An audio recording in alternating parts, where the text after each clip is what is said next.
Hello, everybody. This is Gregory, 5 Minute Catholic Apologetics. I apologize for the late start for those 10 of you that are actually watching this live. I know most of you are going to watch this in the future. I am at a public library, but I can. This is one of those strange public libraries where they actually let you talk relatively loud. If you can't hear me that loudly, I apologize, but I'm talking as loud as I can. Today, we're going to bring on Stephen, and I like just to bring on random lay Catholics from different perspectives and just talk about different things going on. The plan is to talk about we're gonna watch a Pentecost service that happened in Chicago that was just it's cringeworthy beyond cringeworthy, and then Steve and I are gonna have a discussion about Catholic content, YouTube content creators, and like what each of us like. What our favorite, not necessarily favorite content creator. Stephen will talk about, I'm sure, his favorite, but just like what I personally what I like to see out of YouTube content creators that are Catholic, and what I see too much of. And I think it'll be a good discussion because Stephen and I don't necessarily agree on this. And then if we have time, we're going to talk about the Benedictine option. If it's time for Catholics just to abort essentially and not even try to engage in the anti-Christian, increasingly anti-Christian secular world that we live in, and just run to the hills like Iron Maiden said, and just prep and get our guns ready. And if we have time, Tom, we might talk about the rumors. How many times have you heard these rumors about Pope Francis possibly resigning because of bad health after the consistory, and just talk about how he's packed the College of Cardinals pretty recently. He made that announcement. All right, let me bring on Steven. Steven, can you hear me? Yes, I can hear you. How you doing, sir? Oh, I'm doing very good. How are you doing? I'm doing well. I love having young Catholics because you are the future, and you're a good 20 years younger than me. So I love seeing young Catholics here. So just a quick background. Just tell us a little about yourself. What kind of church do you go to? How would you describe yourself in terms of the spectrum of Catholicism? I'm 25 years old. I'm a cradle Catholic. Right now, I mostly attend masses at it's not like the Ordinary to the Chair of St. Peter, like that kind of church. And as far as like the whole like Catholic spectrum goes, I would consider myself to be pretty traditional. Like probably like not the most traditional, like when compared to like some other people, but I still consider myself to be pretty traditional. Were you always like that? No, I wasn't. What brought you to that? Well, I guess they sort of started when I guess like later on in college. Like before then, like I was still going to mass every Sunday, but I was never really that enthusiastic about my faith, and yeah, I was pretty lukewarm, and like I didn't really feel like I had a reason to be enthusiastic about it. But then I started like reading some new books, and did some more research into it, like one of the books I actually read was How the Catholic Church Built Western Civilization by Thomas Woods. And after I read that, like it really changed things for me.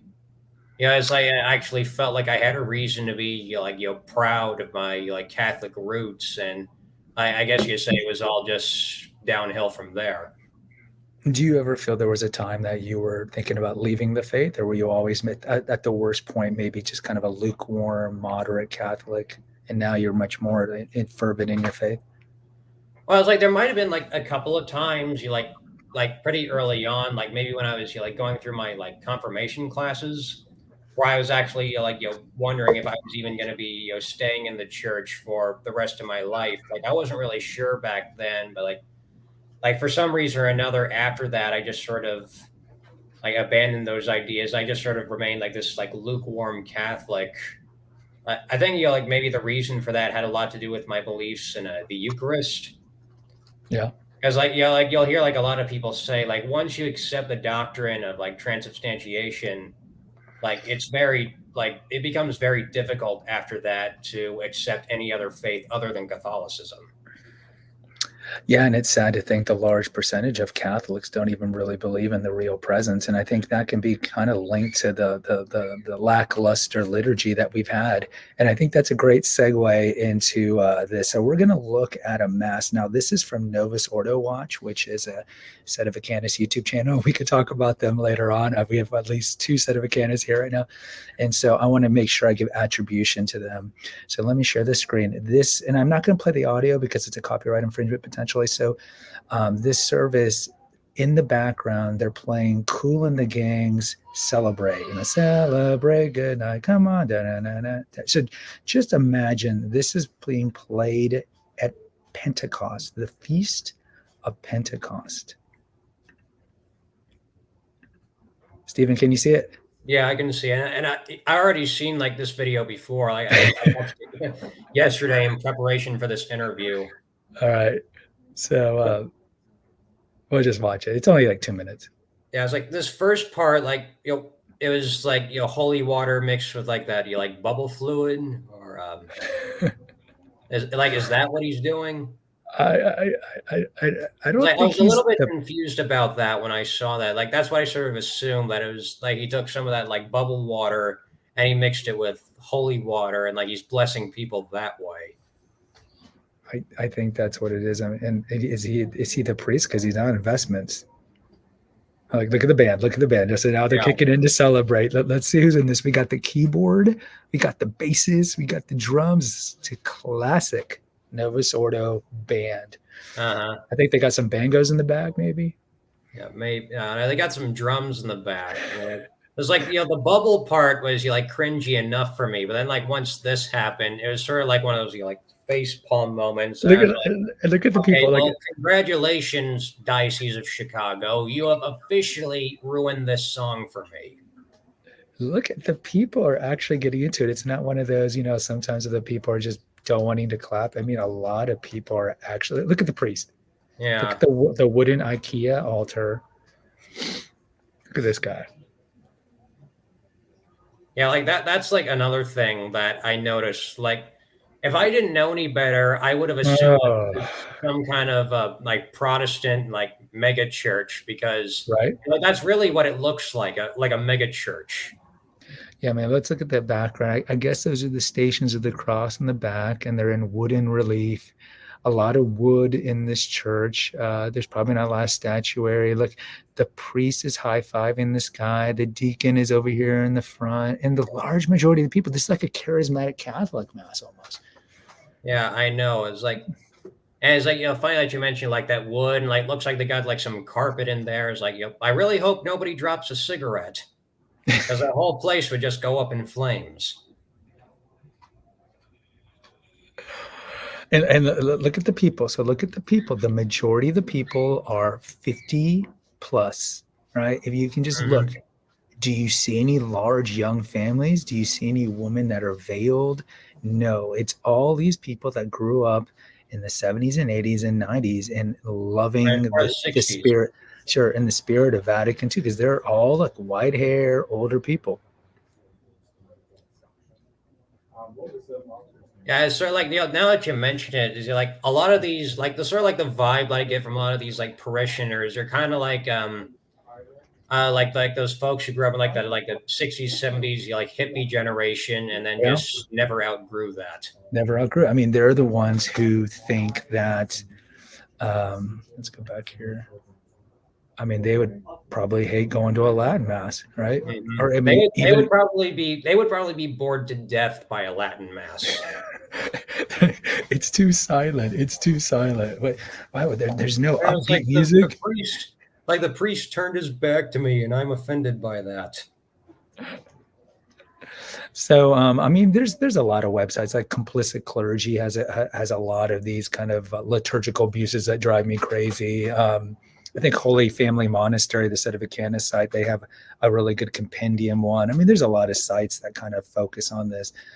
Speaking of, all right, so let's talk about Catholic YouTube content creators, and we can certainly talk about EWTN. And let me preface this by saying any layperson that is has created a YouTube channel, I kudos to them, and because they are doing their contribution of evangelizing or their work of mercy or whatever you want to talk about. So if I do criticize anybody, let me take off my glasses because I don't think I need them. If I do criticize anybody, just understand that the criticism, put it in context of the overall thing. Like, I don't necessarily have a problem. There's no Catholic content creator that I find reprehensible that I can think of. And certainly people here, like if I mention EWTN, we have 3 sedevacanist here at least. They're going to be like, that's an apostasy, right? They're going to hate EWTN. But then if I mention that there's something I like about Most Holy Family Monastery, then moderates and the leftists, and probably even the conservative Novus Ordo people, will think that I'm automatically sedevacanist. And I just don't like this kind of binary view where it's something's always good or always bad, and that we can't get something good out of different content. Now, I'm going to start out by saying that I prefer that the large majority of Catholic content, and this can be EWTN and Ascension Press, the big ones, but certainly the smaller venues like this one, I like it when they do videos that are helping Catholics with their faith. I like YouTube channels that help people with their interior life, with their prayer life, with defending the faith. Obviously, given the raison d'etre of my own channels, I am a little biased about that. That's what I would like to see the majority of Catholic YouTube content be, is how can we be better Catholics? How can we do the works of mercy? How can we stay in a state of grace? How can we be better informed and educated about Holy Mother Church, the deposit of faith, ordinary magisterium, and so forth? That's what I would like to see 85% of Catholic YouTube content made by private people be. What I see, and again, I don't watch a lot of Catholic YouTube content. Like, I want to be fair, but I know the big names. What I see is a lot of political Catholic commentary, and I see a lot of it kind of, I wouldn't say apocalyptic, but it's a lot of the fear mongering. Is the church in apostasy? What has Francis done now? What has the Curia done now? What has what's his name? Vigano. Vigano's done this. Vigano's done that. What has Athanasius Schneider said now? Are we in end times? Is the church been infiltrated? Da da da da. My opinion, and certainly, Stephen, I'm going to give you time to talk about this. My opinion is like what I tell people, and I have an episode here: stop watching the news. I think that a lot of people who gravitate toward this Catholic news are probably people that just watch Fox News all day. And my opinion about watching the news all day is, what is the point? You can't affect change. You can't affect what's going on globally. You can't affect what's going on with the Davos globalists. You can't affect what's going on with Biden in Washington, D.C. We are just normal people. And a lot of people, either from the left, they just watch MSNBC all day, like my mom, or my brother, I should say, my eldest brother. My other brother watches Fox News all day. And then a lot of people watch the local news, and it just feeds into this paranoia, this anxiety. And people get so worked up about, like, with inflation, understandably so, or whatever it is, and they get so worked up and so angry, but ultimately you can't do anything about it. And I this is what I see a lot of Catholic YouTube content being. And I can tell you, just from a YouTube content creator, I mean, there are other reasons why they do a lot of the political Catholic commentary, because that's what brings in the views. But ultimately, can you say, after watching a lot of Catholic political commentary, is the church in apostasy? Is Francis says something heretical, blah, blah, blah, blah, blah. Do you feel better after you watch this? And I am the mindset, it's like, I wish 85% of the content was learn about these saints, learn to pray the rosary better, learn about apologetics and evangelization. And I just see that the large majority of it is just like I just mentioned. Now, what's your take? I want you to be honest. Like, what do you like to watch? Why do you like to watch that stuff, and so forth? I guess one of the like the Catholic YouTube channels I've watched a lot recently is the Remnant TV with Michael Matt. Okay, what's his background? His background is his grandfather, I think, was the founder of the Catholic newspaper, The Wanderer, in like Minnesota, like way back then, or like maybe it was his great grandfather, and like his family had been running that newspaper for a long time, and then during Vatican II, there was sort of a split of opinion in the family. It's like one half of the family was in favor of Vatican II, and then one of them, like the other half of the family, was kind of against Vatican II, Okay. and then so like after that there was sort of a split. The anti V2 part of the family sort of like broke away from the Wanderer and then started the Remnant, which like I guess like to this very day is one of the oldest traditional Catholic news outlets out there today. So, I mean, I know you can't speak for Matt Mann, but Matt Mann, is that his name? Matthew Mann? Michael Matt. Michael Matt, I'm sorry. But how would you describe him? Is he a mad trad, rad mad trad? Is he sedevacanist? Is he Novus Ordo conservative? Like, how would you describe him? I'm pretty sure like he's a trad, and he's like really like sympathetic to the Society of Saint Pius X. Like I actually think watching one of his videos, he actually said that he was confirmed by Archbishop Lefebvre himself. Okay. And so what's the majority of his content? Because I have seen a couple of his episodes, but it's mostly political stuff, right? Yeah, it's mostly like like political stuff and current events from a traditional Catholic perspective. Like it's sort of like perspective that you wouldn't really get anywhere else unless you sought it out. And like that's one of the reasons why I like it so much. Like it's one of the few places where you can actually get current events like from a traditional Catholic perspective. And yeah, if you watch too much of it, yeah, like it gets your anxiety up. It makes you feel terrible. But like I like to log in. You like every now and then. You just like and stay in the loop of things. So he'll talk about Francis has done this or some new announcement for vegan. He does kind of like this stuff I was talking about. So what? Yeah, he will do that. Like not too dissimilar from like Taylor Marshall, really. Okay, so what you like to watch it because it helps you feel like you're keeping abreast of what's going on in the Vatican. Mm-hmm. Is that why you watch his content? Yeah, pretty much. Okay, and do you watch it daily? Like, does he do daily episodes? No, it's like I think it's like his series, like The Remnant Underground, like that's like really more of like a weekly thing, I think. But like, it's not something I really watch daily. Like they don't even have daily updates. So if you had to like rank like the top 3 private Catholic YouTube content creators that you watch, the Remnant would be one of them. Who else would you put in that? I guess like at this point, Remnant would probably be number 1, with like Taylor Marshall being right under that, and then. Like if I had to throw in a third one, I guess it would have to be Return to Tradition. Okay, Return to Tradition. What's the backstory on that guy or girl? That guy, he's a guy, right? Oh, he covers himself. Yeah, right? he's one of the anonymous guys who like his profile is just the picture of Hilaire Belloc and sunglasses. And what is his content? I'm sorry? What's his content about?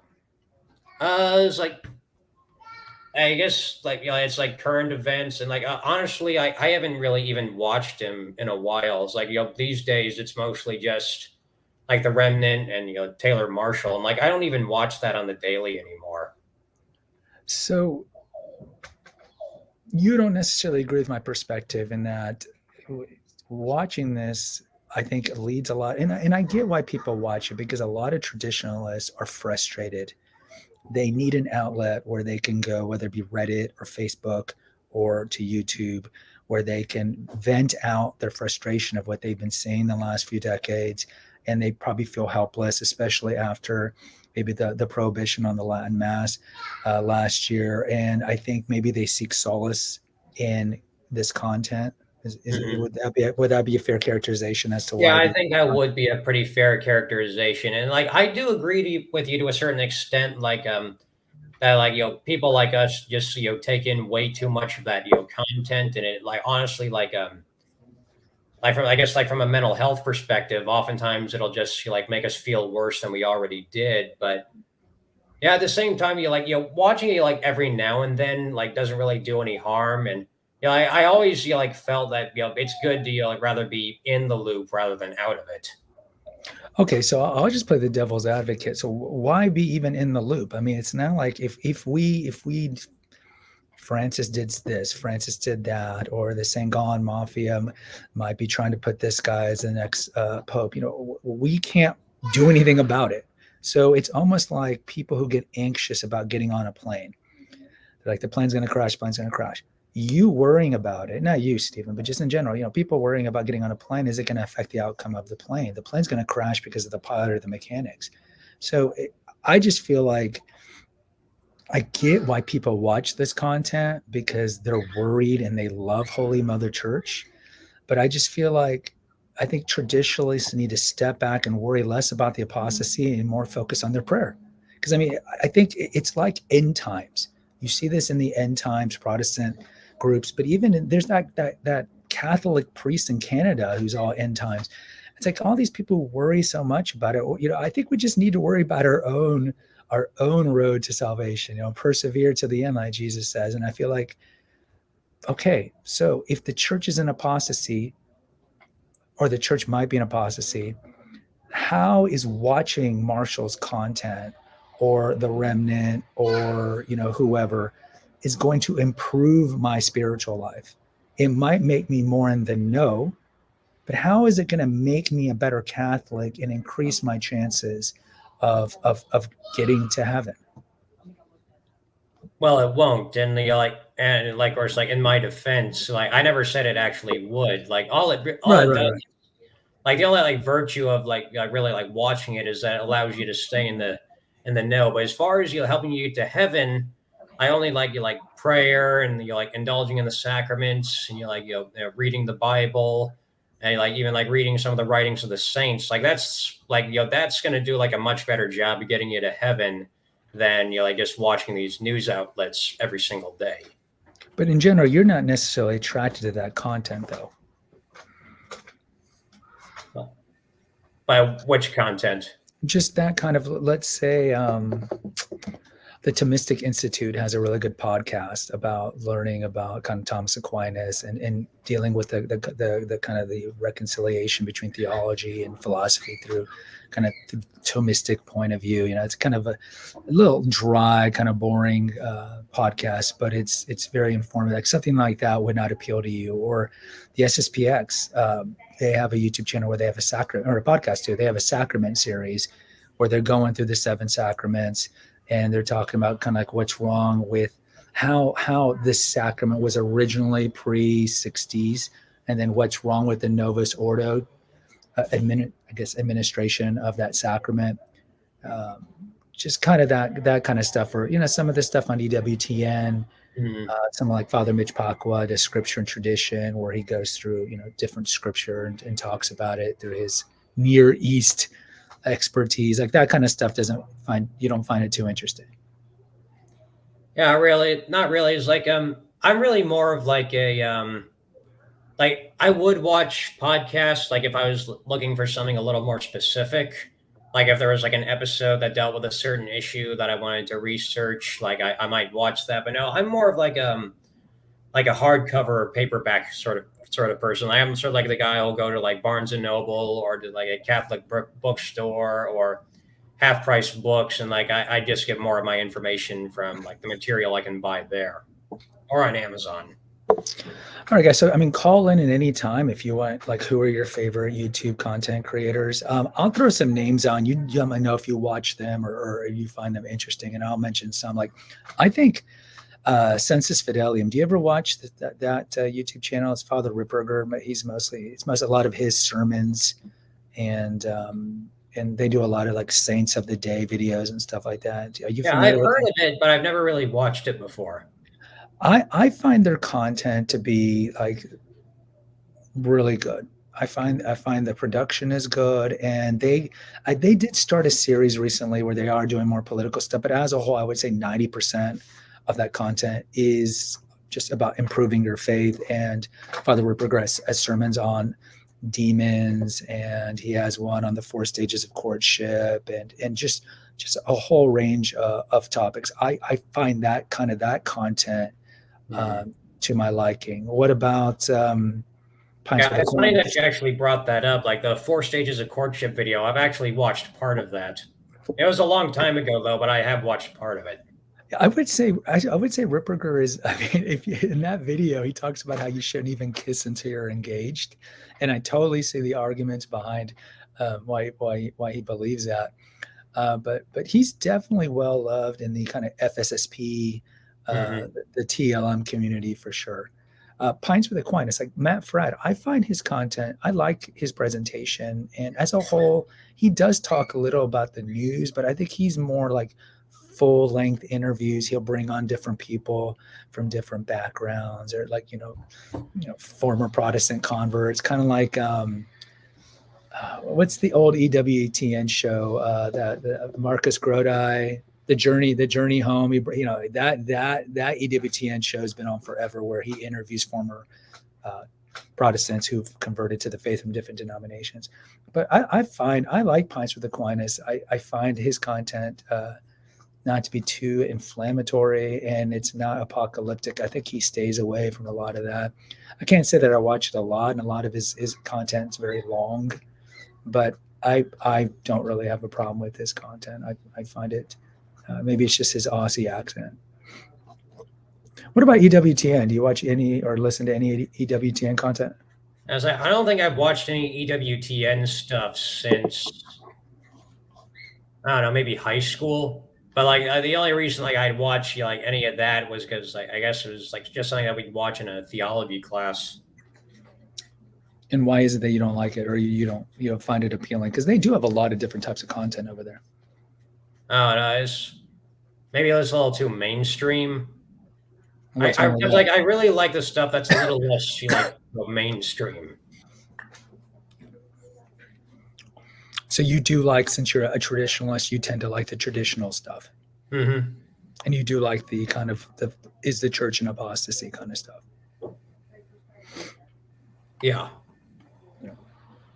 Well, Sedevacanus Madame says EW10 is modernist. Well, I mean, there was that book. Wasn't there a book written like 15 years ago by a guy who was saying that? Yeah, it was like what was his name? It was something to the point like Mother Angelica wanted it to be a traditional channel, but then when she was no longer in power, other people came in and made it more modernist. I think that was the premise. I could be wrong. Yeah, hang on. What's it called? EW10 sold out. Yeah, it's like EWTN, a network gone wrong. Network got wrong. Yeah, Okay. by Christopher Ferrara. Well, look, I like their kind of open forum Q&A. Dr. Anders called the communions over there. I think he's doing a lot of great work answering questions from people. I find the Divine Mercy Chaplet to be horrendous. I have a future episode.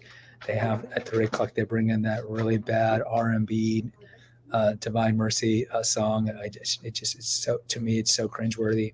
They do have the daily mass, and they have Raymond Arroyo for the news. And I understand why they would have a news outlet, given that they are essentially the Catholic world channel. What about Ascension Press? Do you watch any of their stuff, like Father Schmidt, Bible in a Year?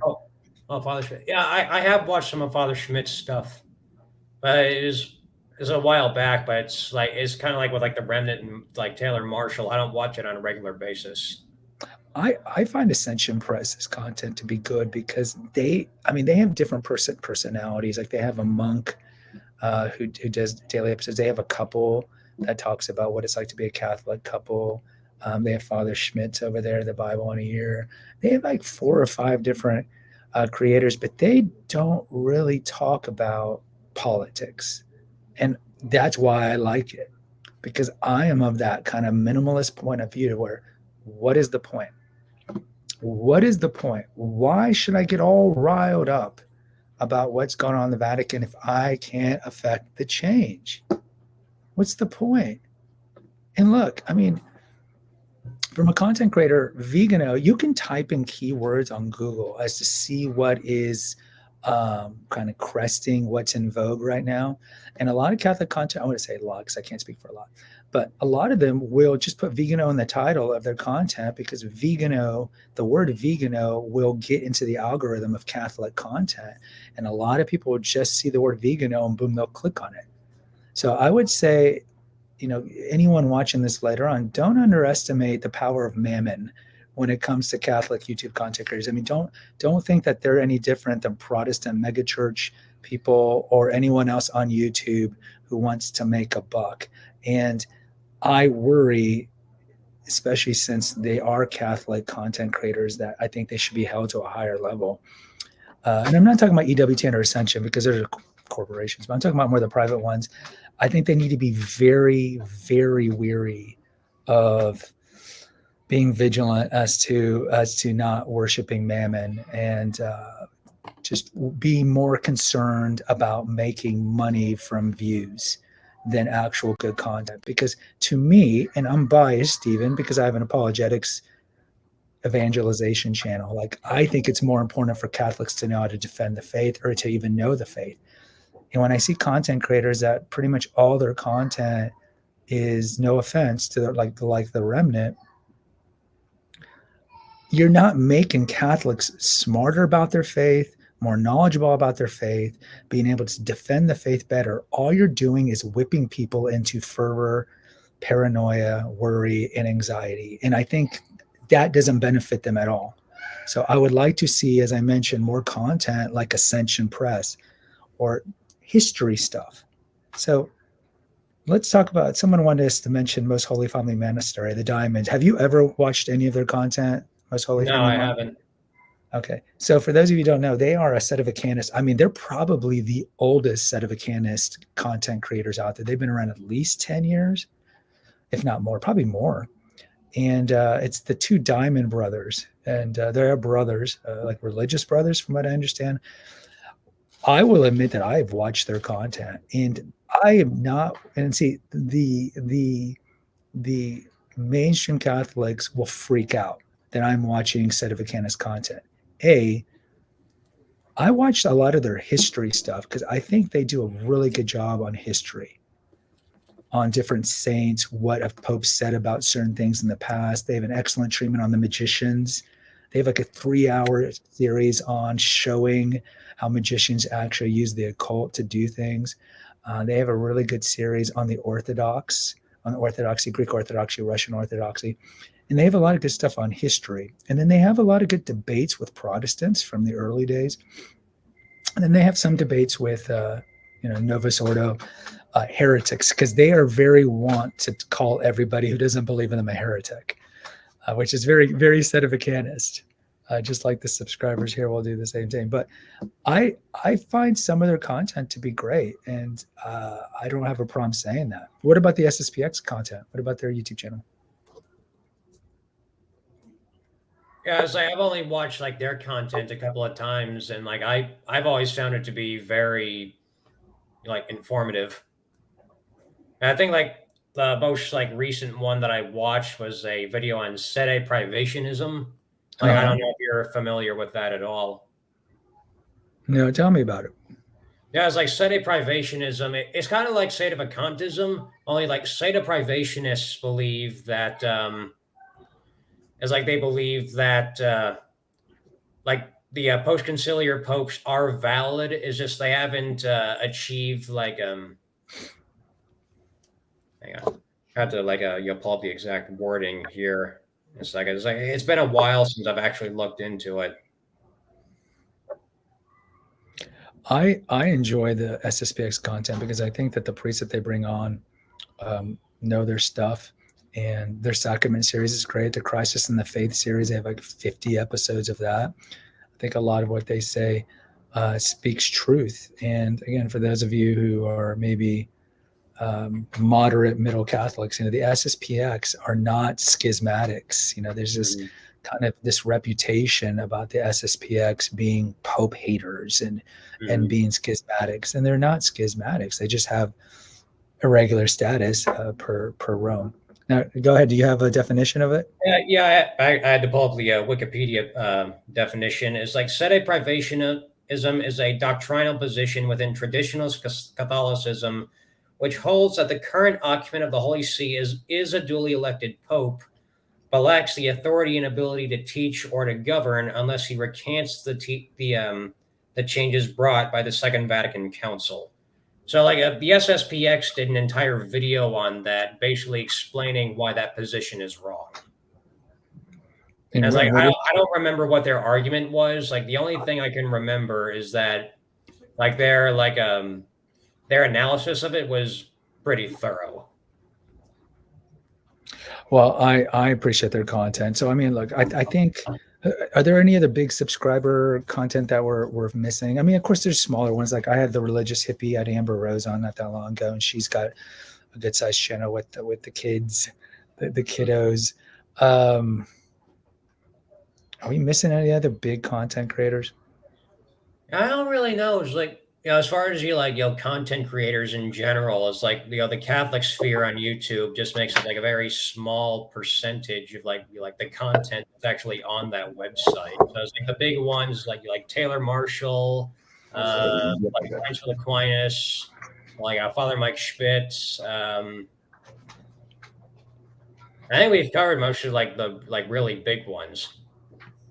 Are there any liberal Catholic outlets? I mean, like that are open? Because I mean, the ones we've talked about are aside from the EWTN and Ascension, which are kind of like mainstream moderate. All the other ones we talked about have been to the right.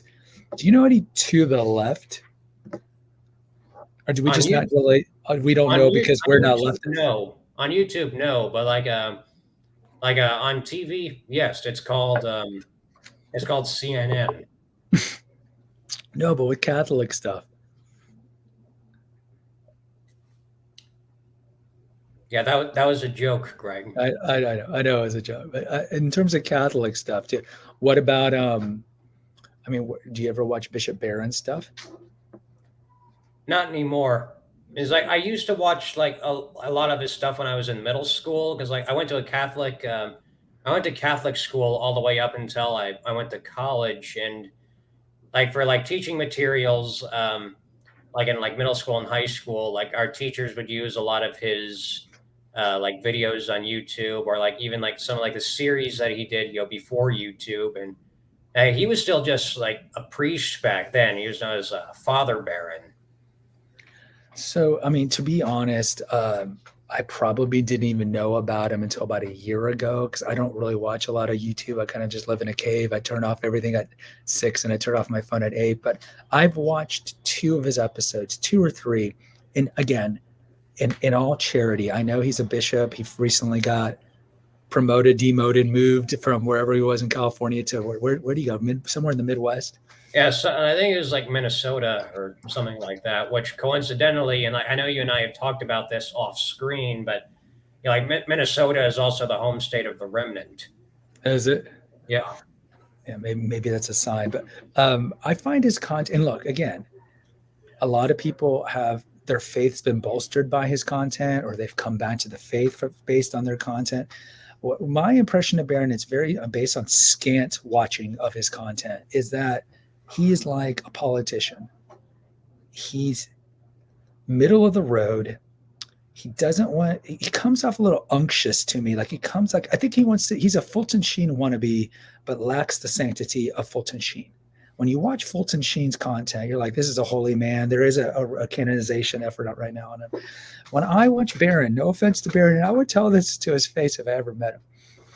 I just find him a little unctuous, a little too televangelist, and I feel like he doesn't want to offend the left, but he wants to say enough right things for the right to like him.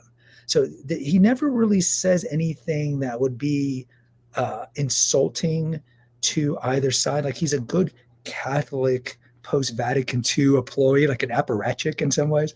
He says the right things, but it's like in some ways you have to like read between the lines of what he says. And when I read between the lines, I just don't get a good feeling about him. It's like I haven't seen like a lot of his stuff like in a while. It's like I know and like maybe he's still doing this, but for a while he was doing a lot of movie reviews on his channel. Was he? Yeah, it's like there's like three reviews that really come to mind. whenever I think about that. It was his review of For Greater Glory, which was actually a very good The review. Cristero movie. Yeah, Okay. the Cristero movie, and which is also a really good movie. And like he also did a review on this movie called Lady Bird, Uh-huh. and that was another good one. And like then there was like one. It was one of Guillermo del Toro's movie, The Shape of Water, which I think that won Oh, the award for that's the I fish guess monster. That's the yeah, fish it's like monster. yeah, it's a movie about the fish monster, and like he was very critical of that movie. Yeah, so like when I saw that, I just feel like I think it just sort of goes to show like as middle of the road as he tries to be, every now and then, like he's put in a position where there's a line and he's not going to cross it, and like he's sort of like standing Right. around. Like that was sort of like a small example of that, and like I've even come across I guess like some tweets or like some like social media stuff of his where like people have asked him if he genuinely believes that like the Catholic faith is superior to all other faiths. And very bluntly, he's actually said yes. Good. He didn't say it's the That's like a preferred much route. that's like a much better answer than a whole lot of other bishops will give nowadays. Who was the one that went on Ben Shapiro's show and said the Catholic way was the preferred way? Was that Martin or Barron? That was Martin, right? Didn't James Martin say that? I don't know. I guess I must have missed that episode. Yeah. So Ben Shapiro is the kind of Jewish conservative guy, Hmm. and let me look it up. I think it Yeah, was he's the somebody. chief. He's like the chief guy for the Daily Wire. And I don't watch his content at all, and I just find his voice to be a little annoying. No, it was Barron. I think it was Barron who said that it's the preferred way. Yeah, I think that was Barron. Now that I think about it, Uh, it's like, I can't really imagine like Father James Martin saying that, and what would Martin say? Catholic Church, eh, it's like it's one of many spokes. he would really like beat around the bush and try to avoid the question. Oh man, can you imagine? I don't know, Pius the Ninth saying that the Catholic Church is the No, it's preferred way. Pius the Ninth, Pius the Tenth, Leo the 13th. And like let me think like some other ones or like even like Pius the Fifth. I Yeah. can't imagine them ever Yeah. saying anything like that. No. No, and he's probably our most famous religious spokesperson. I mean, I think he's probably more well known than like Father Schmitz, for example.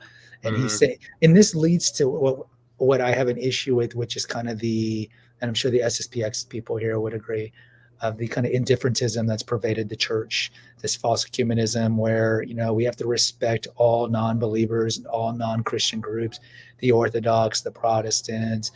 Let's have inter-religious meetings, Yeah, and like ecumenical meetings. all that's done is just make the Catholic Church look like incredibly like weak and almost like defanged or like deboned almost. And like Exactly. that is just not attractive to to most people. And like if you look at the actual statistics and in like Taylor Marshall's book on infiltration, he has like this entire chapter that just lays out these statistics about that like sort of like describe how the church has been in decline since V2. It's like oftentimes you'll hear nowadays from like the mainstream clergy about how like nobody wants to like enter the seminaries and become a priest anymore, but really that's just the tip of the iceberg that is the crisis in the modern church. Like ordinations are down, marriages are down, like there's fewer people coming to church every Sunday, like there's Um, people getting that married in the church. There's right. like Catholic schools are shutting down left and right. But that's the Novus Ordo parishes mostly. That's not going to be in the traditional areas. That's not going to be in the ordinaria. That's not going to be in the FSSP. Well, That's not all going to be right. in That's more of a reflection of like the decline of this like Novus Ordos or like new order that a lot of these more mainstream clergy have been trying to usher in for the past 50, 60 years. You actually see the opposite direction at some of the more traditional parishes. And then I've actually like talked with like some people like at FSSP and SSPX, and like at the few like seminaries the FSSP runs, like there's actually like a very long waiting list of young men who want to enter right. those seminaries. And I think I even like heard a story once about a seminary up in I think it was like New York that shut down recently or I was like, maybe it was probably a couple of years ago now. And apparently the FSSP offered to buy that church and like they just wouldn't sell, which honestly just kind of disgusted me because it's just sort of confirmation of my belief that there's a lot of like, bishops and, and like sort of like head clergy in the church who would rather like burn down the entire institution than do what's necessary in order to save it. And that just, really just made me feel sick to my stomach for the longest time. And I think you would see a lot of those people in the Curia today. I think that, I mean, we've had fifth column people in the church for quite some time. There's this idea that some Catholics have, like the good old days. I mean, we've always had bad priests, people trying to bring down the church. It just feels like because of presentism today that we live in today, that it's the worst now. We've had other really bad times, and no doubt this is a bad time. And I can understand why Catholics would want more information on whether or not the church is close to being in apostasy. I totally get it. Just my argument is like, what's the point of being worried about something that you can't affect change to? Yeah, exactly. Like really, like the only thing, as like even if you like look back to like a lot of earlier crises that the church has gone through, like almost like the very first crisis the church went through, like the Arian crisis, is like really the only thing that's really going to change all of this is for some like theological strongman to be elected to the chair of St. Peter to come in and basically like, clean house. Yeah, I mean, if you look at Arianism, I mean, a large percentage of the bishops were Arianists, and during that time, even a lot of the Roman emperors, the Eastern Roman emperors, were supportive of Arianism. But during that time, we had some of the greatest saints come out of that. You have Athanasius, for example. You have Ambrose over in Milan. I mean, we had the Gregories over in Anatolia. That we just had these great people that stepped up, and I'm just wondering, who's going to step up now? It's funny that you mentioned that though, because I think that there's a lot of like modern bishops who should study those time periods a little more closely. Like a lot of the great saints that opposed Arianism, like back then, it's like they're the ones who are remembered today, and all those bishops that supported Arianism, like most of us, probably don't even remember what their names were, or like knew that they ever even existed. I think they should pay attention to that because, like, if they're on the wrong side of history, then like in a few, like in like 100, 200 years from now, nobody's even going to remember them. That is true. I agree. And like the people who will be remembered are going to be like the Archbishop Viganos and, like Bishop Schneider's, like people like that. I really feel like people like that are the people who are going to be remembered several generations down the line. Do you think we'll have a pope that's going to push for the canonization for Vigano? Because they did minimize the amount of miracles that you need. Now it's only one. I don't think that's going to happen. But maybe in the trad world, stranger things have happened. Like I'm sure, like back when I'm sorry, I'm having a Alzheimer's moment. Was Fulton Sheen.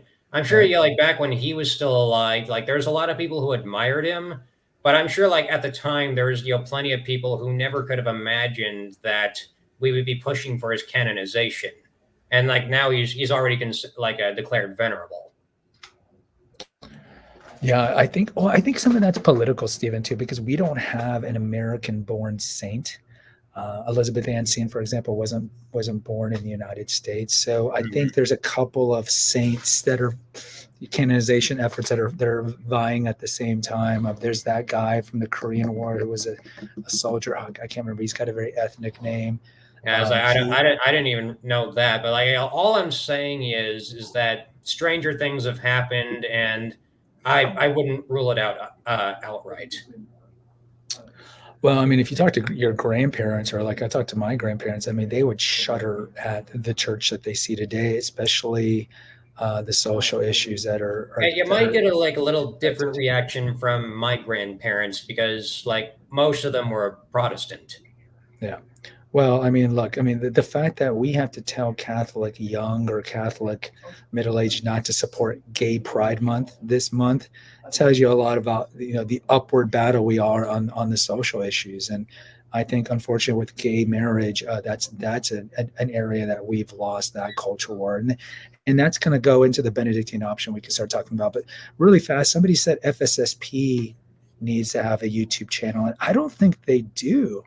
I don't. They do need a good outlet, like SSPX does. SSPX has a very well established podcast and YouTube channel Mhm. that does good content. I don't think FSSP or Institute of Christ the King, I don't think they even have like an Yeah, official it's like channel. I didn't even really find out until relatively recently that Institute of Christ the King was even a thing. And like it's kind of like with SSPX, like as much as you like some people might disagree with them on some of the things they do, they could learn quite a few things from them in the areas that they're doing in media. I agree. And I think most people would be surprised how much of the SSPX content they find educational, illuminating, and it helps them. And I Mhm. think the SSPX are smart in that they're not going to put out content that's going to be inflammatory and polarizing. The majority of their content is talking about the past, right? Talking about the Mhm. beauty of the faith, talking about the sacraments, talking about different saints, right? It's all these pre 1960s kind of stuff, just harkening Yeah. back to the old church. And I think they're smart. You don't if you go to their channel, they're not going to have 50 reasons why Francis is a horrible pope. Some people are going to think that they have that content. They don't have that No, content they're at not. It's all. like they're a lot more like sophisticated than that. But much more than, let's say, a Novus Ordo Watch or Most Holy Family Monastery. The other Yeah. thing is, before we move on to the Benedictine stuff, I just, I think it's sad because Christ talks about a house divided can't stand. And you see, like, among the Sedevacanists, there's fighting. Somebody had mentioned Most Holy Family Monastery doing an expose on the guy who covers his face. Return to tradition. Yes, they did an expose on him saying that he buys views and he was connected to he was connected to Yeah, the you Knights, showed me Cat some of Knight. that when we met up at the Yeah, coffee shop once. yeah. So, I just, this infighting isn't good. And then you see like the trad Catholics uh, always kind of like crap on the SSPX. And then you have maybe the more trads crapping on the SSPX, the Sedevacanists, crapping on the Novus Ordo. Then on the other side, you have the leftists crapping on the right, crapping on the center. It Just just everybody's just crapping it's on just it. everybody crapping on everybody else. And, Uh, as a slight change of subject, like it's funny that you bring up like a house divided cannot stand. Is like if like you were to ask somebody to like if you were to ask like somebody like randomly on the street to attribute that quote to somebody, most people wouldn't attribute it to Jesus. They would attribute it to Abraham Lincoln. Lincoln, yeah.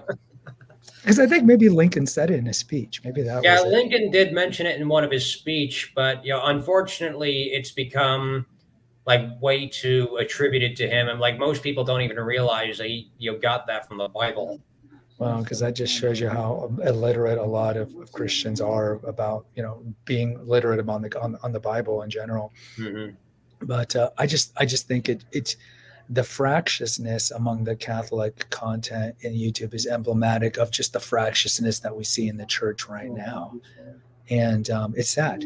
It's sad. I think that if Novus Ordo conservatives would realize that they actually have a lot in common with the Sedevacanists. And I'm not a Sedevacanist, but there's a lot of commonality. But we put these arbitrary judgments on these things, and I think it just kind of blinds us. And I would just like to see everybody that's center to far right kind of just realize that we all kind of have the same sentiment and that we all ultimately want to bring the church back to the glory of what it was. And I don't think anybody can admit that the church today is at its glory. It's at its peak.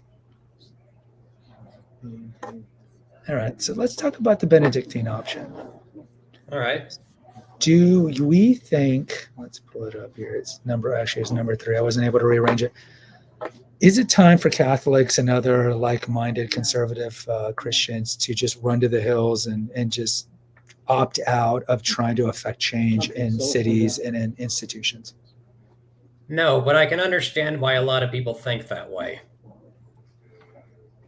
You want to elaborate on that? Well, as I can, but I was actually thinking you might have a opinion on this before I go off on my spiel because there's a lot that I can say about this. All right. Well, I'll give my take. I'm ambivalent. I think that as Catholics, we are expected to evangelize and preach and bring our values to the political world like we used to. I worry that I think we're past that point where we can affect change. And then I also look at examples from early church history and examples that even Christ gives us in the Gospels that it is okay to run. I mean, there are times where he ran. There were times where he exhorted the apostles to run, to fight for another day. You look when the fall of Jerusalem in AD 70, the early Christians, the early Catholic Christians, they fled across the Jordan to avoid the slaughter by the Romans.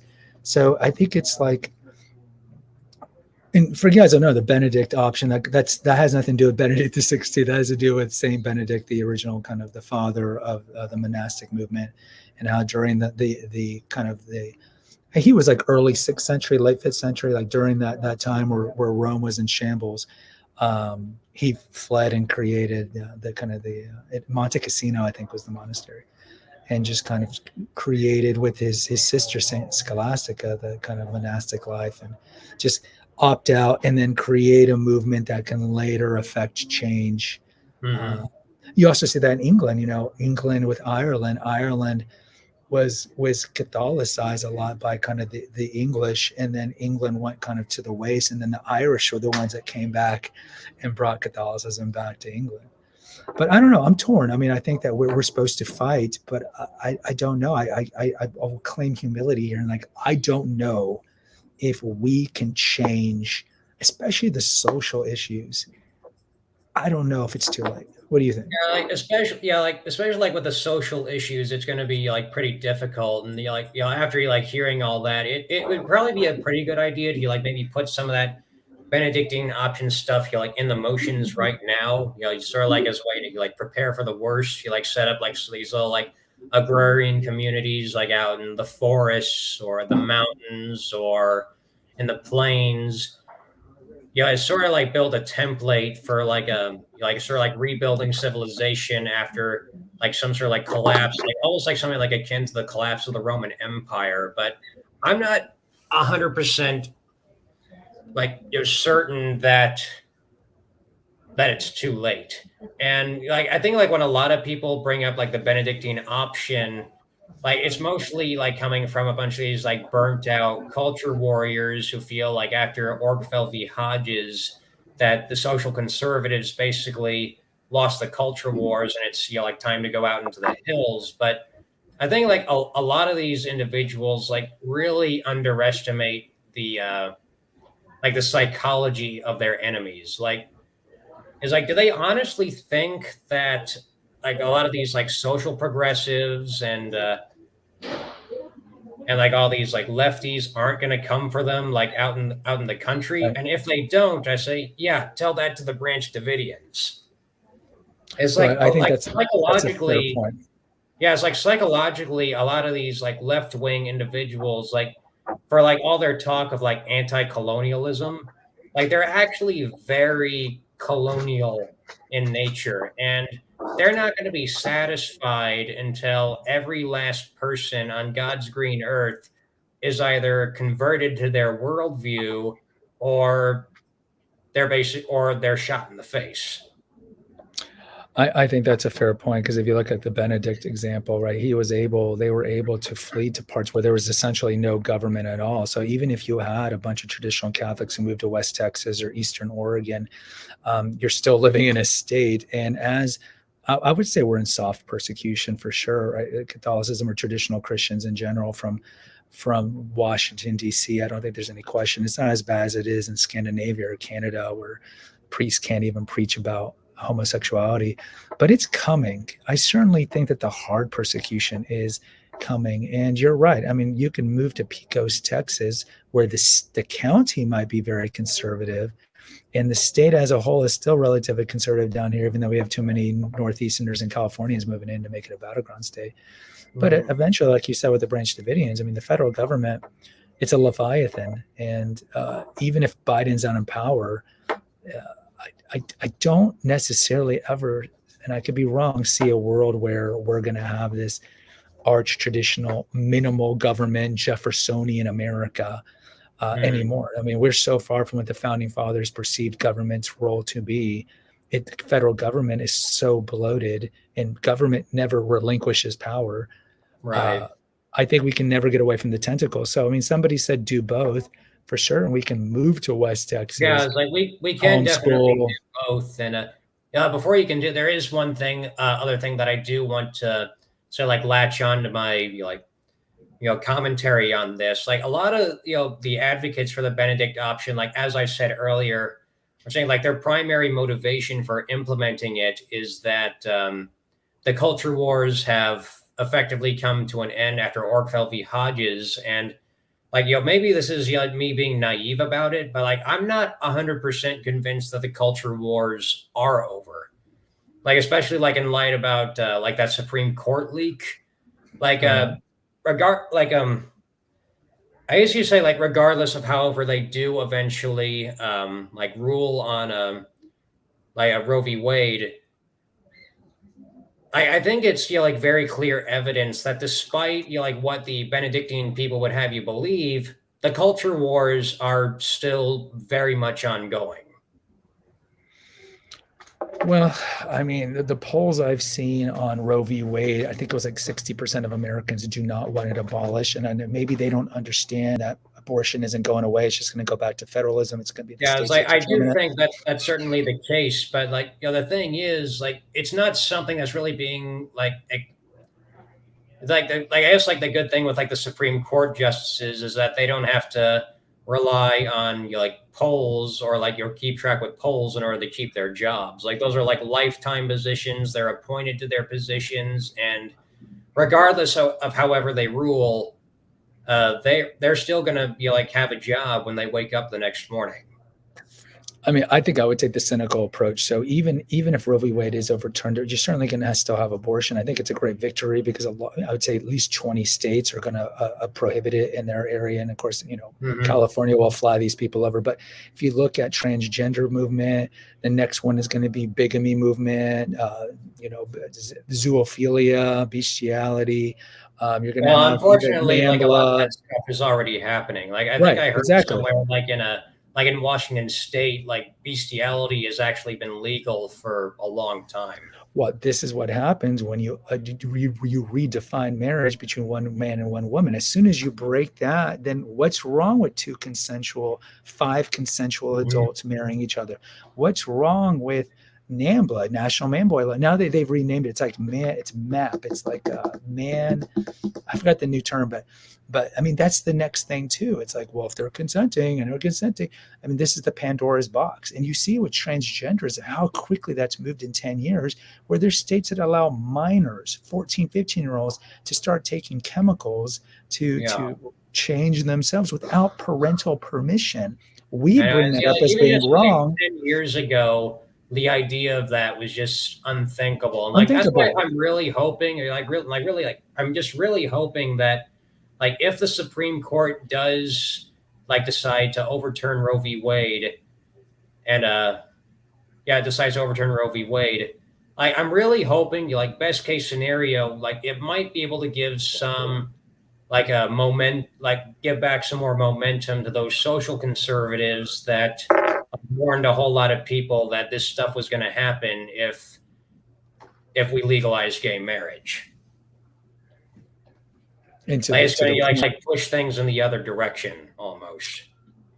I don't think that's going to happen. I think I don't think it will either, but I'm not going to lose hope because like it's like I said, like in like one of our previous conversations, like just a few minutes ago, like stranger things have happened. Well, I think here's the problem. I think there's a lot of problems. Government is so exceedingly strong. And going back to transgenderism, if you bring it up that you think it's bad for kids, you're transphobic. right? If you bring up that you're against gay marriage and the redefining of marriage, you're homophobic. The cultural Marxists have used these tools so well to alienate us and to the majority of Christian traditional Catholics, whoever it is, to shame us into having these views that we go quiet, right? And this goes back to the Benedict option. Most traditional Catholics are quiet and they're scared to bring it up because they're worried the cancel culture is going to come after them. They're going to lose their job. And this is exactly what the left wants. That this is exactly what they want. They want us to go into the Benedictine option. They want us to leave the political sphere because there's no resistance. There won't be any resistance. That's the problem. So we do need to fight. You know what they say? Evil exists when good people do, good men do nothing. And Yes, I think that's a quote that's often been attributed to Winston Churchill, but I think it was actually said by Lord Acton.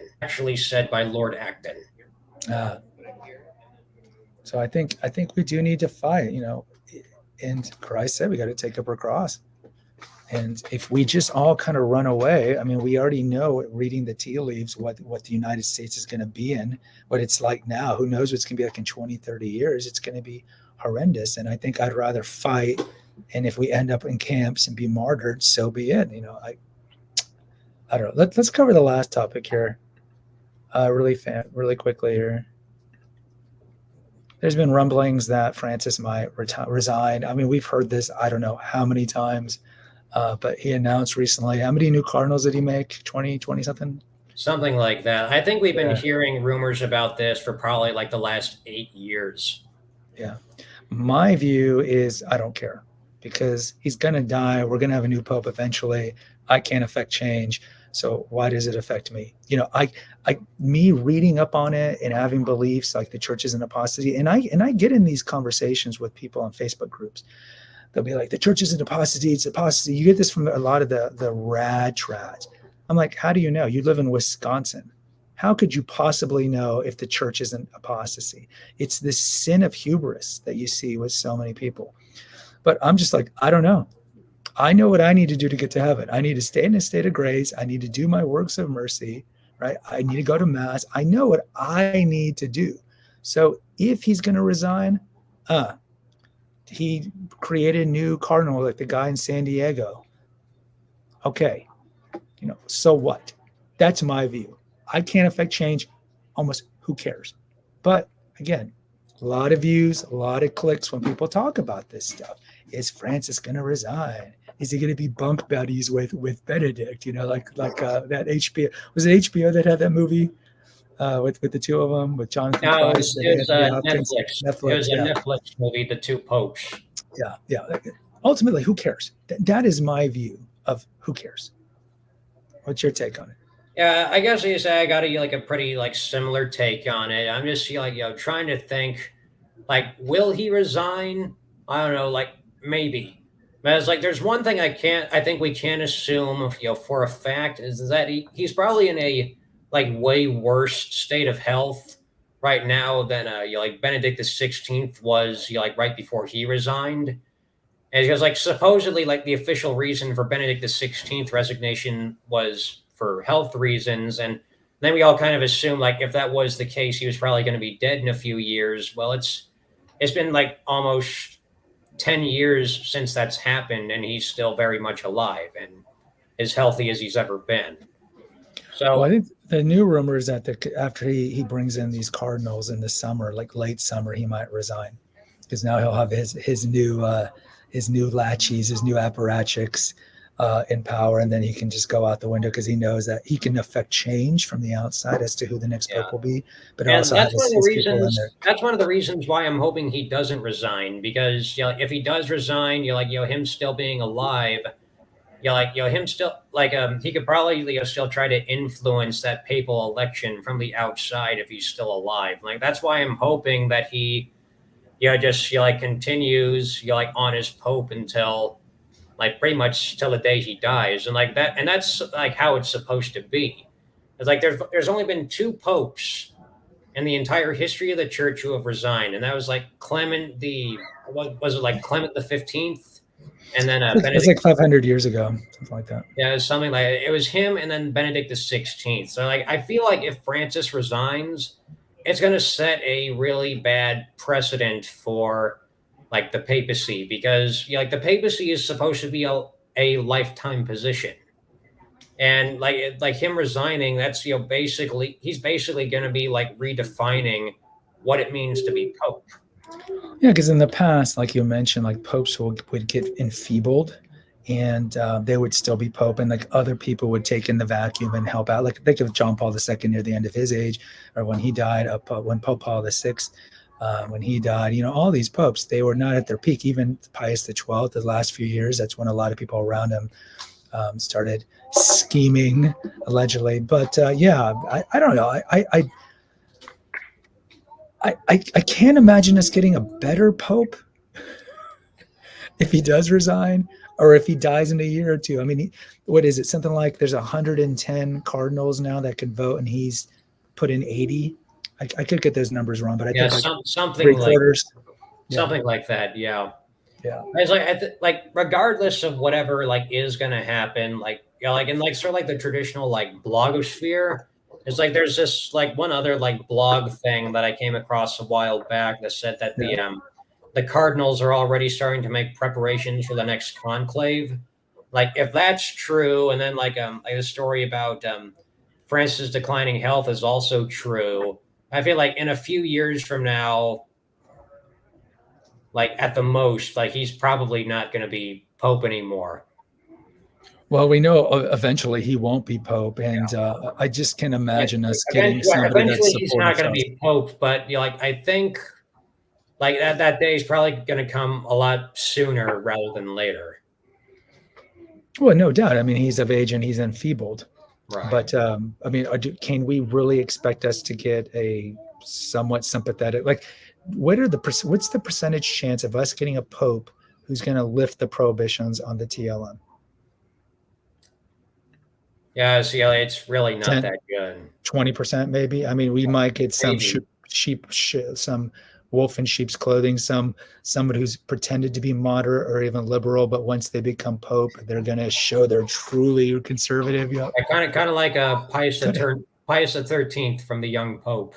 Like Yes, that exactly. would be pretty interesting. And it's funny that you bring that up, because I remember like in one of Marshall's videos, like he was started talking about like something called Francis fatigue, which I guess I'm going to assume is a term that he made up, which is that just because Francis appointed a lot of these cardinals like to the position that they're at today, like it doesn't necessarily mean that they believe in every single thing that he's done as pope. And that I said like realistically, like a lot of these like cardinals he's appointed have actually to a certain degree kind of gotten sick of him, and like they probably think that we might need some sort of change of pace for the next papacy.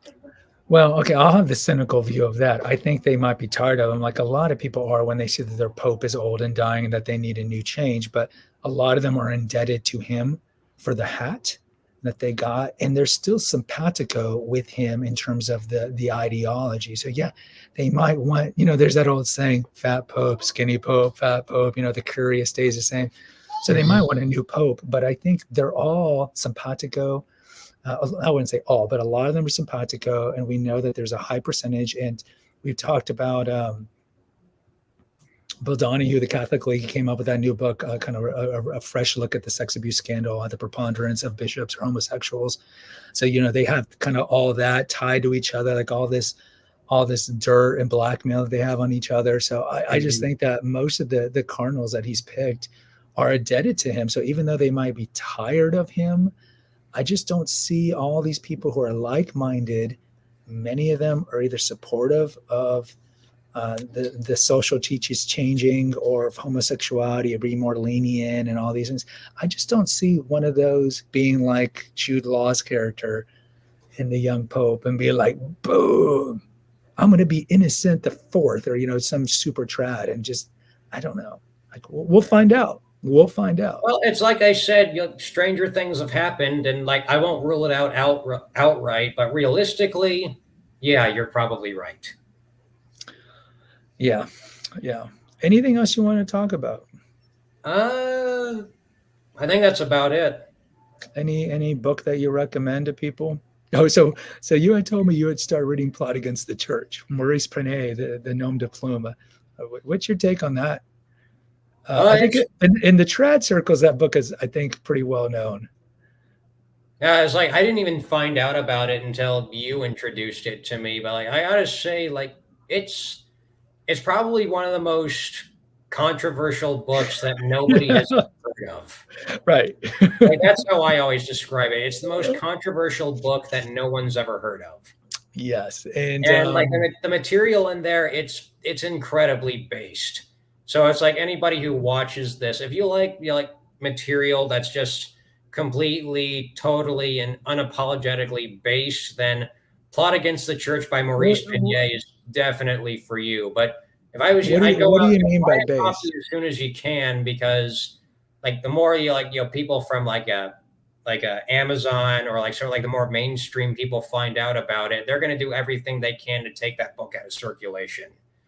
Because Yeah, it's like but I said, nobody actually, like few people even know that book actually exists. yeah, so if some of you guys don't know, it's a nom de plume of a collection of bishops, I think that, or prelates that wrote it pre-Vatican II, and apparently they gave a copy to all the bishops that were in attendance or to their pariti, to their advisors. And I mean, I don't think we even need to talk about the premise of the book. That's not the first book that has brought up that premise. There's been other ones. Um, what about Windswept House? Did you finish reading Malachi Martin's Windswept House? No, it's like honestly, I barely even put a like a dent into that. Like I'm not saying it's boring. Like it's pretty good, but like I sort of feel like his other book, Vatican, was a Yeah. lot better because like that one like swept me off my feet just like that. But like this one, I feel it's a little slower. And like as far as like books, I actually would recommend. Like I'll be right back. I actually got it right over here. It's um, it's called Puritan's Empire: A Catholic Perspective on American History. Okay, good.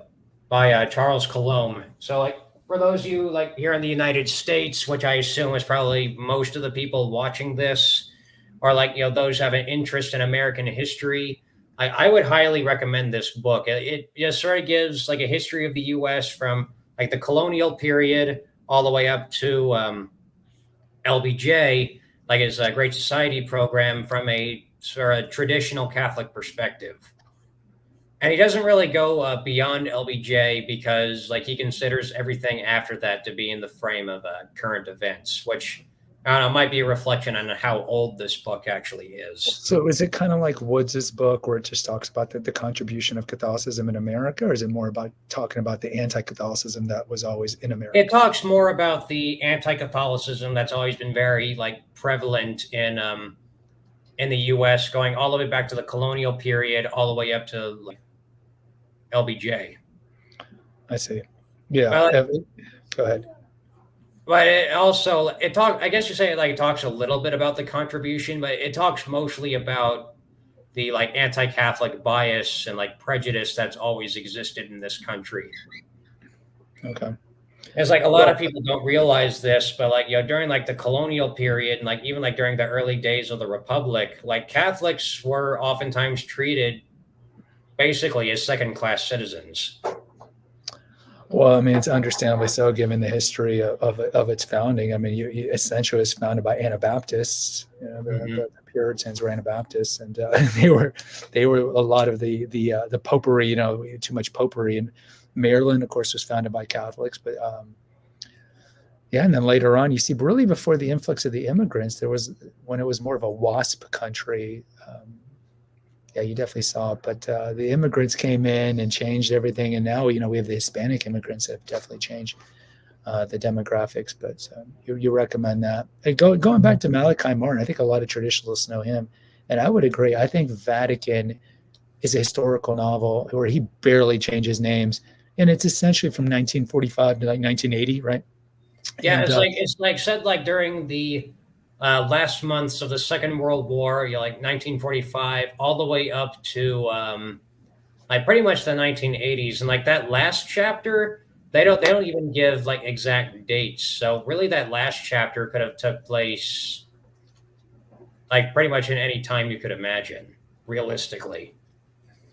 I remember he used to come on conspiracy radios like Art Bell back in the old days. This is way before your time. Back in the middle of the night, they would have Art Bell. He was like the conspiracy guy, talk about aliens, UFOs, stuff like that. Mhm. But he would come on and talk about the status of the church, and he had other books, the ones on the Jesuit, Hostage of the Devil. He was really prolific author. And Charles Murr, a priest, he wrote a book that's coming out soon about John Paul I's murder, and kind of, I think it's like a historical novel as well, but he's essentially saying, of course, that the Masons killed it because Wait, what book is that? it's murder of the 33rd degree, murder in the 33rd. Yeah, I was actually on Amazon yesterday, and I actually think I came across that. Murder in the 33rd degree, the Gagnon investigation into Vatican Freemasonry. So this is when people believe Bunini, the architect of the Novus Ordo Mass, was Masonic, and so Pope Paul VI wanted to launch an investigation. So he got this French Bishop Gagnon to do an investigation. Did it for 3 years, and he was again threatened for his life and all these things. And then he finally had this dossier about how many Masons were in the church during Vatican II, and the two big ones were allegedly Bunini and Baggio. Baggio was the head of the bishops, the ones that would make bishops essentially, and there's pretty undisputable proof that they were Masons. And so Gagnon, who did the investigation, and Murr was like his assistant, the guy who wrote the book. He was a Vatican insider. He was the assistant to the guy who did the investigation on the Masonic infiltration. He gave it to Paul VI like 2 months before he died, and Paul VI was like, "I'll just give this to my successor." He's like, "I'm old. I'm about to die." So then apparently, sorry about the table shaking. So apparently, he gave it to John Paul I when he became the Pope, and he brought in Gaggio, the guy who was head of the bishop, and he was going to assign him to, I can't remember, far away, kind of like what they did with Bunini, sending him to Persia. And he did not want to hear it. Baggio didn't want to hear it. And then John Paul was dead that day or 2 days later. I mean, the coincidence about him ousting or exposing a Mason, a high-level Mason in the church, and then the next thing you know, he's dead. I don't know. And then I don't Gagnon. know. It's like if I was like in John Paul I's position, I wouldn't have even bothered, confronting Baggio about it. I immediately would have just. He was a nice guy, I guess. Yeah. Yeah, I guess he was maybe a little bit too nice, because like I wouldn't have even bothered confronting him about that, because like if I do, then he's going to know that I know, and he's going to know that I pose a threat to him, and that would put me in a very uncomfortable position, because like I think like after that I immediately would have just started I guess like criminal proceedings like immediately after finding out. Well, I mean, Like basically like I got it. I developed an idea like I got to get to him before he gets to me. The rumor's always been there simply because he was in office for 33 days, which we know is the kind of the highest degree of Freemasonry, even though I've heard like 99 is actually the secret higher one. But so if you believe this, and again, this book would be interesting because he was the assistant, or was very close with the guy who did the investigation. But apparently then when John Paul II became Pope, John Paul II is like, I don't want to see it. I don't want to think about it. And I think Murr's view was John Paul II was more interested in traveling the world and trying to be like this cult of personality, this man that's going to bring people to the faith just simply by his strength of his faith and his fervor. And so where this documentation is, nobody really knows. I mean, it could be in the Vatican archives. I don't know. So that's my understanding of what that book's about. It's probably buried in a safe, like thousands of miles under the ground, right next to the Ark of the Covenant. Right. No, I was going to say like like documents on like secret documents on the JFK assassination, and I don't know, maybe like some other stuff. I mean, if I was in that leadership, I probably would just burn the documentation. I mean, if you have this story, and this was around the same time of the Vatican Bank and Roberto Calvi being hung in London from the Masonic Bridge and all that. So I mean, if I was in these shadowy areas, I just would find this documentation, just incinerate it. I mean, why even have any of this paperwork around? But, Yeah, I think it's sort of like that way of thinking why there's a lot of people who think that there isn't a conspiracy because they sort of figured if there was, then they wouldn't leave any traces. Hold on, I think we got a call here. Hold on.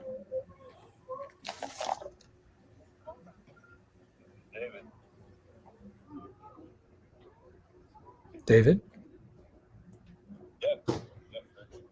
Hold on. All right. Do you? Got a quick question. Yeah, go ahead. Yeah. So obviously, I was with you last week. Given what you just talked about with the Pope John Paul II possibly turning a blind eye to a Mason in the church, not wanting to hear about it, and then thinking about Mother Teresa's questionable fundraising sources, what is the motivation for making both of these figures saints so rapidly? You can answer off. I can answer that. Well, I mean, I want to be clear. I'm not saying that, and again, this is Father Murr's book, Murder in the 33rd Degree, which is supposed to come out, or I think Stephen already said it's out. I'm not saying that John Paul was necessarily, a Mason. There was always rumors that Paul VI was a Mason, even JP or John the 23rd was. I don't know. Maybe he just was like, maybe I can't speak for the dead man. I don't know. Maybe he thought he realized he was surrounded by a lot of these guys, and he's just like, because the weird thing was like when John Paul II became Pope, he didn't clear out. He kept the same Secretary of State Villot, and then kept Casarelli. He didn't clean house. He didn't get rid of Baggio, and he kept a lot of the same people. So you think just like when you're a new Pope, and your predecessor died mysteriously. Maybe that's what, I don't know. David, I don't know. I do know that Most Holy Family Monastery, the Sedevacanist channel, does have a pretty scathing episode on Mother Teresa, and saying that she essentially was a indifferentist and was not nearly as Catholic as we think she is. I can't comment on that. I would definitely just go to Most Holy Family Monastery and watch the episode there. And so forth. But I don't know. I mean, how many post-Vatican II saints do we have, Stephen? A lot of them, and like that's actually like what I was going to talk about. Like Mother Teresa, it's like even in a lot of the movies that have been made about her since her death, she's even like portrayed in a lot of those movies as being a sort of an indifferentist. It's like her whole motivation wasn't so much like the conversion of souls, but like her primary focus was the healing of bodies. And Right. like, though there is something to be said for that, it's a very important thing, to help people, help the sick and help the poor. But that's only like one half of the work that the church actually does. The other half is the conversion of souls. Yeah, and she wasn't as focused on that as a lot of the earlier saints were, like Saint Ignatius of Loyola. And to answer David's question, I think the primary motivation for canonizing John Paul II and Mother Teresa is purely political. Because while it may be you can't be saying stuff like that, right? I thought the Holy Spirit moves those things. Well.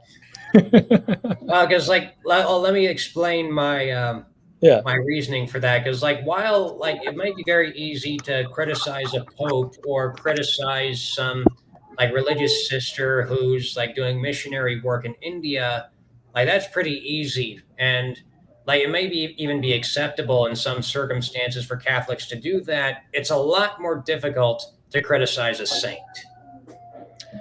I just think it's just kind of strange how in the 60 years since Vatican II, pretty much every pope's been a saint. We know John Paul I is going to be canonized as well.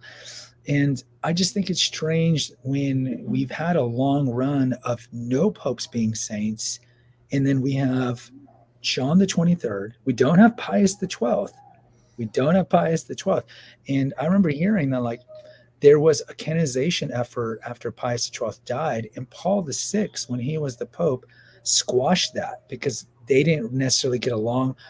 Pius the 12th was very anti-communist, and Paul the Sixth was talking to some Yeah, it's like he sympathizers. even like Malachi Martin touched up on that in Vatican. It's like Paul the Sixth, when he was still a bishop, like apparently he tried to implicate like Pius the XII's nephews in some kind of like financial scandal with one of the big Italian banks. And like Pius the XII found out about that. And of course, like his nephews were completely innocent, but like the fact that then Bishop Martini was like trying to implicate in them, like just them in the implicate them in the scandal. Like Pius the XII was just like furious about that, and basically he had him exiled from the Vatican and made him like the Archbishop of I'm pretty sure it was Milan. Yes. And like, had it not been for the election of John the 23rd, it's very likely that he probably would have stayed in that position for the rest of his life. Right. Yeah. So, so my point is, so we have John the 23rd as a saint, Paul the Sixth is a saint, JP1 is going to be a saint, JP2 is a saint, Benedict probably won't be a saint, Francis probably they're going to push that and give it 20 years. But then we don't have Pius the 12th. We don't have Benedict the 15th. We don't have Pius the 11th. We do have Pius the 10th. And I think Pius the 11th. I think Pius the 10th is the only saint pope going back to, because even the ones like the one that was captured by Napoleon and put in prison, Pius the 7th, I don't think there's nothing there. I think Pius the 9th maybe is venerable, but I don't think we have a saint pope aside from Pius X, going back to at least the French Revolution, if not the Clements and so forth that we had in the early 1700s. So I think you're right. I think as far as like canonized popes prior to the Second Vatican Council, you can probably count all of them on just one hand. Right, but then we've had 5 essentially. We're going to have 5 posts. I don't know. Again, is it above my pay grade? I don't know. But going back to why JP2's canonization was rushed, exactly, like why do we do that? It's like when Tom Brady retires, are we just going to rush that? I mean, there's a reason why there's a rubric and a criteria, and we should stick to it.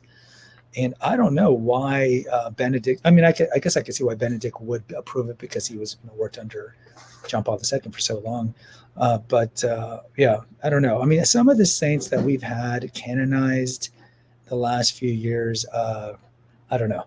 I don't want to go off that road, but someone mentioned Catholic conspiracy, talking about JP1 murder. But, I don't know, man. We weren't there. All we know is what we hear from books and so forth. I think in closing, we should just focus on what gets us to heaven.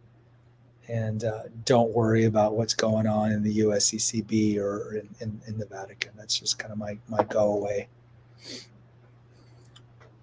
Last word, Stephen? I think that's about it. I've said, to my knowledge, I've said everything I plan to say. All right. Well, I appreciate you coming on, brother. Thank you very much. Yeah, thanks for having me. Sure. Guys, I appreciate you coming on. I know the live stream went long. If any of you are still watching this, want to come on, especially if you're a very modernist, a big modernist, or if you're SSPX or a set of canonists, I would like to hear from you. And definitely you will be invited to come on and talk about your beliefs or whatever you like to talk about. Until next time, take care. God bless.